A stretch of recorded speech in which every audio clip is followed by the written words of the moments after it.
УКМК Жогорку Кеңештин дагы бир депутатынын мыйзамсыз байыганын аныклады. Бул тууралуу Улуттук коопсуздук мамлекеттик кызматынын басма сөз кызматынан билдиришти.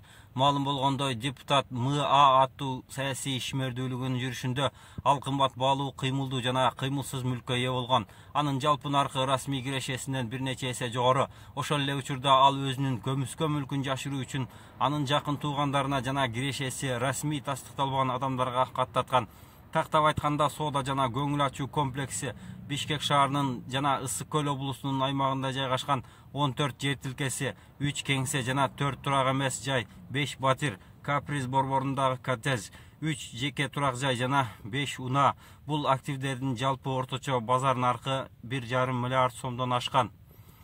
МА аттуу жаран 2008-2020 жылдар аралыгында Бишкек шаардык кеңешиндеги жана Жогорку кеңештеги саясий таасирин пайдалануу менен активдерин кыйла көбөйткөн. Учурда МА башка мүлктөрү, ошондой эле кылмыш жолу менен аныкталган каражаттарды легалдаштырууга катышкан адамдардын чөйрөсү түзүлүп жатат. Башкы тамгалар МА депутат Аманкулов Марат Аскеровичке ырасталды. 2008 жылы Бишкек шаардык кеңешинин депутаты болуп шайланган. 2011-2012 жылдары мамлекеттик мүлктү башкаруу фондун жетектеген. 2012 жылы кайрадан шаардык кеңешинин депутаты, 2015 жылы Жогорку кеңешинин депутаты болуп шайланган.